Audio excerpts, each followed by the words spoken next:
Welcome to the 11th episode of Rontro, Class of Retro.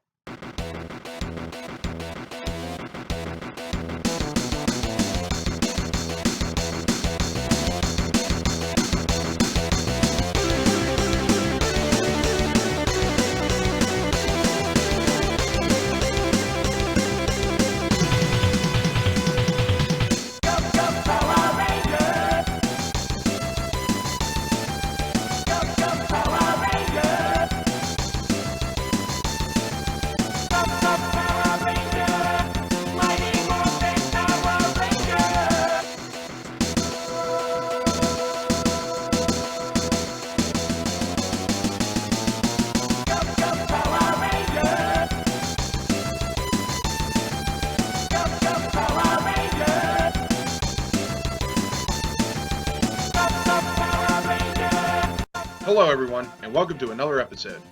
I just want to start off by saying make sure you stay tuned after the credits and quick tip, as I will be revealing the first inductee into the Summer of Retro Hall of Game. Anyway, on to the review. Today, we will be reviewing Mighty Morphin Power Rangers for the Super Nintendo Entertainment System. Mighty Morphin Power Rangers for the Super Nintendo Entertainment System was developed by Natsumi and published by Bandai. This game was released in North America September 1994 and then in Japan in November 1995. A PAL version was released in 1994.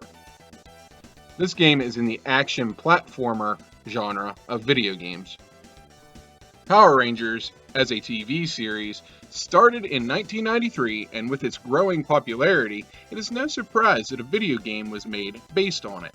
Unfortunately, development of the game had already started before the Green Ranger came into the show, so he was not included on the character roster. Real bummer for me, since he is, and many others, favorite Power Ranger. Now, many people might not agree, but I thought that the graphics and animations of this game were done quite well. But as I said, there are a few that disagree, especially the reviewers of Electronic Gaming Monthly. But this is my review, not theirs. The gameplay engine for Mighty Morphin Power Rangers is based on Chojin Sentai Jetman for the Nintendo Entertainment System, based on the Super Sentai franchise of the same name. In both games, each stage consists of 2 acts. The team member you choose will start off in their civilian form, and about halfway through the stage, they will morph into their Ranger form. Each character has its own unique attack that can be used once per level. Once you reach the Megazord levels, you'll be playing a whole different style of game. These levels are in the same style that you would find in a fighting game. I didn't think these levels were as fun as the rest of the game, but it was cool that they included 2 different play styles into one game. Toei would be so impressed by Bandai of America's efforts that 5 years later, they would release a game of the same style for the Super Famicom. Besides the graphics, which I found no problem with as I said before, one of the reasons this game wasn't well received was the difficulty. There wasn't one. An experienced player will likely find this game boring. Even fans of the Mighty Morphin Power Rangers will probably be entertained only for a little while. Now, I like to fancy myself an experienced player, and I am a huge fan of the Power Rangers, but I absolutely love this game. It is very simple, and there really isn't any replay value in the game, but for some reason, I just can't get enough. I think one of the reasons this game was so awesome was the soundtrack.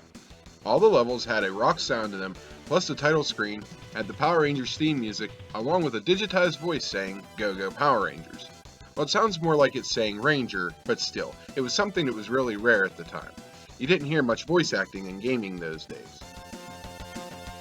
We have Iku Mizutani and Kinuyo Yamashita to thank for the rockin' soundtrack. If you've ever watched an episode of the Mighty Morphin Power Rangers, then you pretty much already know the plot. Rita Repulsa sends a monster to destroy the Power Rangers and take over Angel Grove and eventually the world. It's up to the Power Rangers to destroy the evil monster and bring the evil witch Rita's quest for domination to an end.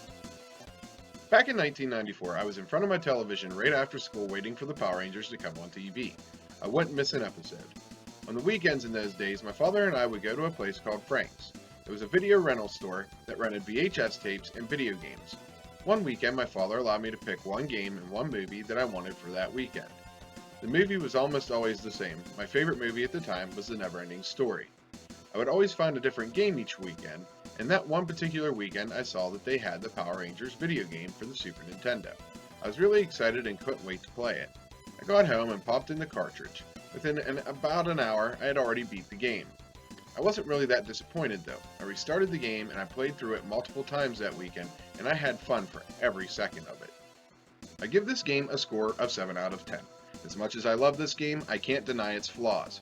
With no real difficulty, the short amount of time it takes to complete the game, and the repetitiveness of the game no matter how you switched out your Rangers each level, it does hurt the overall package.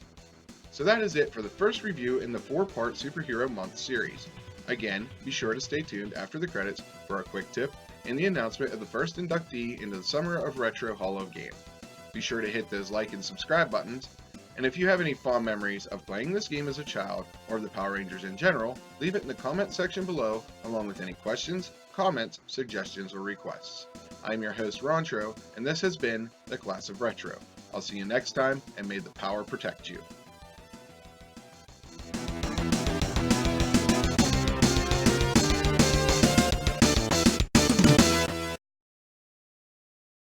Here's a quick tip. Each Ranger has its own special ability, but it can only be used once per level. However, there are a couple canisters laying around that will give you another go if you collect it after using the other one. My recommendation, save it for the boss. So here it is, folks. Rontro, Summer of Retro, Hall of Game first inductee. I promise you, I'm not going to pull a Steve Harvey and give you the wrong winner. So, here we go. Drum roll, please.